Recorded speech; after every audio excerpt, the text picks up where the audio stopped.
진짜 분노할 타임은 지금부터예요. 대통령실이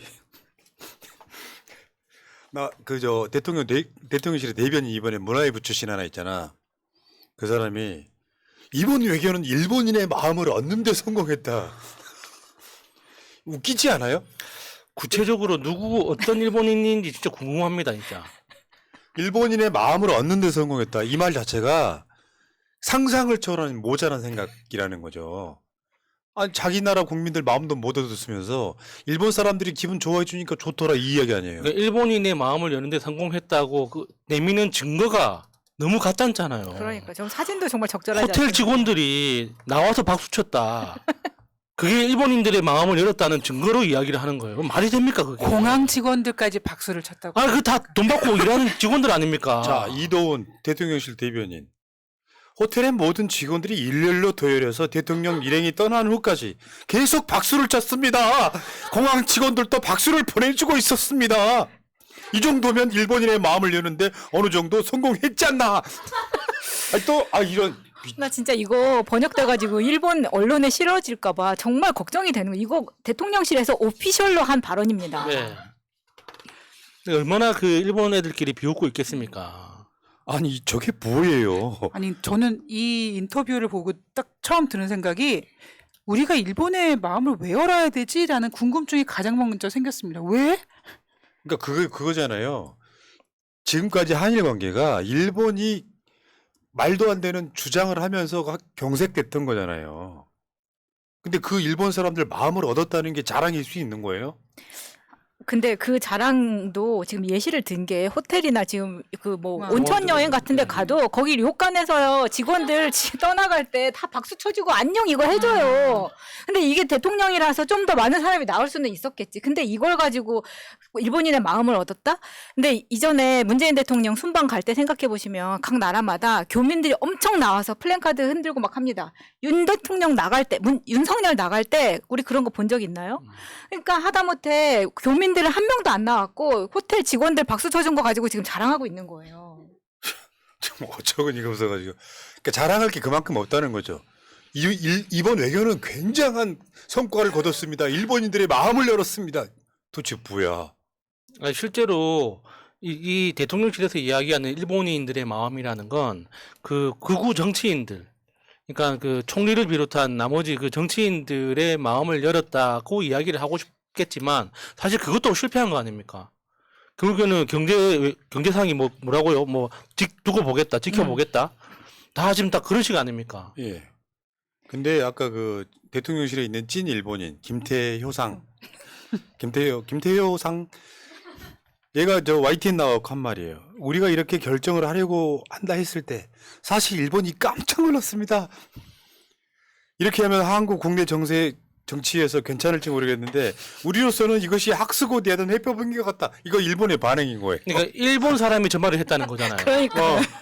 국내 정치, 그러니까 한국 내 정치에 대해서는 좀 염려가 되지만 우리로서는 거부할 게 아니다, 환영한다 이런 거 아닙니까? 그러니까 이거잖아요. 야 한국 니네 괜찮겠어 이렇게 퍼져도 그러니까. 이런 느낌인 거잖아요. 그러니까 일본에서 오히려 걱정하는 상황인 거예요. 니네 이렇게까지 해도 되겠냐.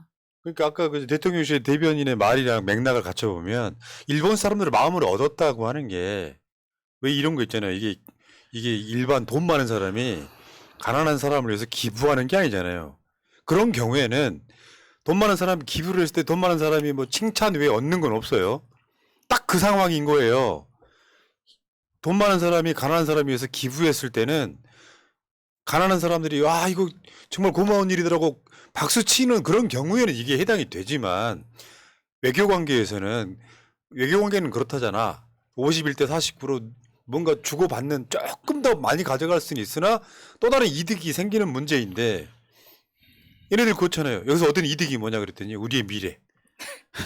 이런 정도로 이야기하면서 일본인의 마음을 얻는 데 성공했다. 그걸 성과라고 저 윤석열이가 그 수출액 역대 최고 달성해서 알고 봤더니 역대 최대 무역 적자였던 거랑 똑같은 맥락인 거죠. 그러니까 윤석열이 일본 갔다 온 다음에 김태효는 YTN에 출연하고 박지는 KBS에 출연해서 적극적으로 자기네들이 잘하고 왔다라고 막 자랑을 하는데 아 저게 얘네가 진짜 엄포를 굉장히 세게 하려고 하는구나라는 생각도 들었고요. 두 번째는 쟤네는 정말 머릿속에는 그 우동 속에는 저게 자기네들의 정말 굉장한 성과라고 믿고 있구나라는 그런 확신이 좀 들더라고요. 예. 어제 대통령실 대변인 나와서 하는 이야기를 보니까 국민을 나무라고 있더라고.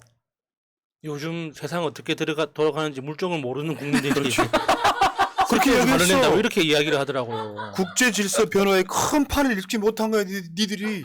예. 씨발. 그 순간적으로 벙쪄가지고 정말 그런 건가? 나도 순간 순간적으로 막 이렇게 긴장했다니까. 자꾸 나를 돌아보게 돼. 내가 지금 뭔가 잘못 생각하고 있는 건가. 그러니까 이게 대통령실에서 워낙 헛소리를 많이 해가지고 디테일한 자잘한 것 가지고 헛소리를 많이 하니까 우리가 거기에 쏠려가고 있는데 굉장히 단순한 거예요. 우리 국가의 역사적 자존심을 내주고 아무것도 못 가져온 겁니다. 네. 우리가 뭐 돈을 가지고 오랍니까? 지금 일본하고 싸울 때 우리가 일본을 살려고 합니까? 일본을 죽이려고 합니까? 역사적 자존심을 지키려고 하는 거 아닙니까? 그러니까 그것도 중요한 것 중에 하나인데도 그런 가치에 대해서는 일절 없고 진짜 놀랬던 건 뭐냐. 우리가 일본에 다 퍼졌으니 이제 일본이 빚진 거야. 그 논리를 들이대는데 와 정말 뒷목 잡겠더라고. 일본이 빚을 졌으니 우리가 우위에 섰다. 아니, 일본이 빚을 졌다는 생각을 하는 그런 족속이면 몰라. 정말 한국인한테 그런 협상 카드를 내밀었다면은 그런 기대를 할 수도 있겠죠. 우리가 항상 이야기를 하잖아요. 일본 사람들은 강약 약강이라고. 한번 굽히기 시작하면은 더 짓밟는다고. 그러니까 우리가 뭘 내준 걸로 끝나는 거지. 일본이 빚을 졌으니까 이제 우리가 빚을 집만큼 갚아야지. 이렇게 되냐 이 개새끼들아. 욕을 안 할 수가 있냐 진짜? 이게 말이 되냐고요. 그러니까 윤석열 자체가 뭔가 이렇게 하나에 꽂혀가지고 이렇게 쭉 나아갈 때 이렇게 하면은 한일 관계가 좋아져. 근데 한일 관계가 좋아져서 우리가 얻는 이득이 있어야 되잖아요. 얘는 목적이 한일 관계가 좋아지는 거야. 정말 이거는 굉장히 보수적으로 해석해도 이런 거예요. 한일 관계에서 한국 정부가 상대적으로 유리한 위치가 됐다. 판이 바뀌었다. 관계가 좋아지는 게 대등하게 좋아져야지. 내가 무릎 꿇고 기어가가지고 형님 하는 게 그게 무슨 사이가 좋아진 겁니까 그게. 야, 진짜 어제 얘네들이 생각이 이렇구나. 오래 못 가겠구나. 사람이란 게 있거든요. 그냥 아주 단순한 예를 들어서 내가 새날을 운영하는 사람인데 혼자만 지만 잘났어 그냥. 그래가지고 그 나머지 패널들이나 직원들 생각과는 다르게 나 잘났다라고 외치면 어떻게 돼 나중에? 다 떠나요. 노잼. 그렇지. 다 떠난다고. 최대한 머릿속에 대가리로 있는 사람은 그 자기 나를 받쳐주고 있는 나라로 말하면 국가, 회사로 말하면 직원들 이런 사람들의 생각이 뭔지를 들어가야 되잖아요. 우리가 얻는 이득은 한일 관계가 좋아지는 거라고 말하는 게 논리적으로 맞냐 이런 얘기예요. 우리가 얻는 게 있어야지. 예를 들어서 한국에 그렇게 열심히 하니 손녀상 세우세요. 그거 있잖아. 후쿠시마 오염수는 안 버리겠습니다. 없는 게 없잖아요. 그리고 일본 기시다가 나와가지고 지금까지 정말 잘못했다. 앞으로 정말 나아가려면 앞으로 이런 일 없을 것이다. 그렇게 돼야 되잖아요. 예. 윤석열이 지금 가장 큰 거 내준 거는 뭐냐면 일본이 북한을 타격할 수 있게 만들어 놓은 거예요. 제가 봤을 땐 그게 가장 심각합니다. 그마저도 가장 대표적인 탄핵 사유가 안 되겠습니까? 이게 국토를 보유해야 하는 헌법적 책무가 있는 사람이 그런 위험을 자기 입으로 노출시켜 버렸지 않습니까? 거기다가 윤석열의 머릿속에는 일본하고의 관계에서 다른 거 없어요. 나는 문재인과 다르다. 문재인이 임기 5년 동안 한 번도 만나지 못한 일본 총리 나 만나고 왔다. 딱 그거밖에 없는 것 같아요. 네. 근데 이게 윤석열이 평소에 하고 있는 그 생활 패턴하고 비슷한 것 같다는 생각이 드는 게 지금 윤석열의 재산 분할을 보세요. 김건희가 훨씬 더 많이 가지고 있지. 약 90%가 윤석열의 그거란 말이에요. 근데 지금까지 윤석열이 다 뒤봐주고 해가지고 다 명신이 통장에다 몰빵을 했어. 내가 더 많이 해줄수록 명신이는 나한테 빚진 생각을 갖고 있겠지? 아니라고. 비유 정말 좋다. 그냥 갈라서면 끝이에요. 참. 여명의 눈동자 장면 한번 볼까요? 스즈키, 왜 네가 여기에 있어? 왜 네가 여기에 있어? 해방이 되었어, 스즈키. 저런 빨갱이 새끼. 지금 딱 그런 느낌에 좀 가깝습니다. 저는 진짜 여명의 눈동자가 한 진짜 초등학교 저학년 때 하긴 했었는데 저 장면이 계속해서 회자가 돼서 이 드라마 지금 케이블에서 한번 해줬으면 좋겠다는 생각이 드는 게 이 장면이 국민한테 줬던 충격파가 엄청나거든요. 이 스즈키라는 사람이 원래는 한국 사람이지만 일본 순사 친일파 노릇을 하다가 해방이 되고 난 다음에 한국 경찰이 종로경찰서에서 예. 지금 예. 있었던 일화를 이야기하고 있는 거거든요. 지금 그렇잖아요. 전국무리하고 있잖아. 국정운동을 해가지고 세상에 촛불 집회 문구를 북한이 지령했다고 난리를 치고 누가 그걸 믿냐 지금. 그러니까 그렇게 되니까 여론에 반향이 없더라고. 아 얘들 모자란 애들이구나. 왜냐하면 상대가 눈치 못 챌 만큼 뭔가를 해야 되잖아요. 자,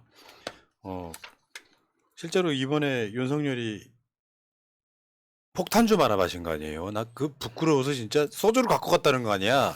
일본 맥주와 한국 소주인데 한국 소주를 뭘 갖고 갔는지는 안 밝혔어. 윤석열이 먹는 거 갖고 왔겠지? 그러니까 맥주로 먹다가 맥주가 너무 싱겁다고 바꿔 먹자고 했다잖아요. 그러니까 딱 정말 윤석열이는 개인적으로 일본 여행 간 거라고 저는 생각을 합니다. 그냥 우리 왜 일본 여행 갈 때 소주 먹는 사람 한국 소주 그립네 그래서 가방에다 한두 병 넣어가지고 와서 일본 가가지고 일본 맥주에 막 말아 마시고 하거든요. 그러니까 그런 것처럼 그냥 여행 간 거라고 생각을 거기다가 기시다 총리한테 우리 기시다 총리가 일본 정치인 중에 술 제일 잘 마시는 사람인 건가? 이런 질문을 했다잖아요. 그러니까 윤석열의 머릿속에는 내가 대통령이니까 대한민국에서 술 제일 잘 마시는 사람이 나야. 그래서 나는 다이사이로 일본 총리하고 한잔 해서 내가 이기면은 내가 일본 이긴 거야. 이렇게 되는 겁니까? 그러니까, 그런 것 같아요. 그런 생각인 것 같아요. 그러니까 영업사원이 치밀하게 뭔가를 가져오는 영업사원도 있지만 술상무도 있거든요. 아무것도 머릿속에 없는. 그런 걸 농담이라고 짓거리고 서로 웃기잖아요. 한국에 무슨 어마어마한 전통주 뭐 이런 것도 아니고 가장 일반적인 술을 갖고 가서 일본 맥주에 타서 마시는 그건 아셔야 돼요. 자, 우리가 늘 이럴 때 한번 생각해 보잖아요. 만약에 문재인 대통령이 이랬다면 하면 우리가 늘 그런 생각을 하잖아요. 그렇죠. 어떻게 한 나라의 대통령이 매일매일 술 이야기 나오고 하다못해 일본 가서도 술을 가지고 가서 일본 총리한테 네가 여기서 술을 잘 마시냐 어떻게 이런 얘기를 합니까? 아 정말 야, 창피해서. 근데 더 골 때리는 게 민주당이 이제 이거를 갖고 비판하잖아요. 윤석열 정권은 그랬더니 이거를 이재명 방탄이래. 야, 하여튼 얘들 그러니까 기승전 이재명 방탄이더라만 뭐 국회를 소집해도 이재명 방탄, 윤석열 비판해도 이재명 방탄. 이게 근데 실제로 이재명 대표 지금 수사 기소 상황은 정반대로 가고 있어. 윤석열 정권의 정치 검사들이 막 뒤집어 씌웠다는 게 점점 드러나고 있잖아요. 그 모든 걸 다 이재명 방탄이래. 그러니까 이것들은 토착 위구라는 말을 들어도 억울할 게 없어요. 진짜 이건 한국 사람이라고 해줄 수가 없습니다. 예. 자, 알겠습니다. 자, 결국 대통령실이 일본인의 마음을 열었다. 일본은 우리한테 빚진 거야? 요거를 전문 용어로 마스터베이션이라고 해요. 아, 스스로 위로하다. 혼자 그렇게라도 뭔가 그 풀면. 명분을 또는 논리를 만든다고 생각하는데 우리가 보기엔 그냥 얘들 또라이 아니야? 그러니까 이런 생각합니다. 마스터베이션의 끝은 눈물 아닙니까? 슬프다. 이보세요. 슬퍼. 근데 한편으로 윤석열 머릿속에 그런 생각도 있을 것 같아요. 아, 이번에 일본에서 우리나라에게 아무것도 안 준 이유는 일본이 4월 달에 선거가 있기 때문이야. 선거가 끝난 다음에는 뭘 줄지도 모르겠어. 아마 이런 착각을 할지도 모르겠습니다. 아이고. 순진한 것도 있겠지만 제가 봤을 땐 모질한 거지. 이거는 좀 확실히 모자란. 그 국민들 자체가 여론조사 해보면은 더 압도적으로 적을 만들고 있더만. 이거는 그러니까 이런 거 있잖아요. 정치적 이슈가 아젠다끼리 부딪히는 거 있잖아. 그거랑 다른 문제예요. 이거는. 그걸 넘어서는 문제. 그러니까 심지어 그 국민의힘을 지지하는 사람들도 그러니까 제3자 변제안 이번에 이제 제3자 변제안이나 일본하고의 외교 문제에 대해서는 도저히 동의를 못 하겠다고 이야기를 하지 않습니까? 내가 지금도 윤석열을 찍었고 지금도 윤석열을 지지하지만 그럼에도 불구하고 일본하고의 관계에 대해서는 도저히 용납할 수가 없다 이렇게 이야기하는 사람들 많거든요. 네. 진짜 이거는 뭐 여야 정치 뭐 진보 보수 이런 문제가 아니지 않습니까? 아,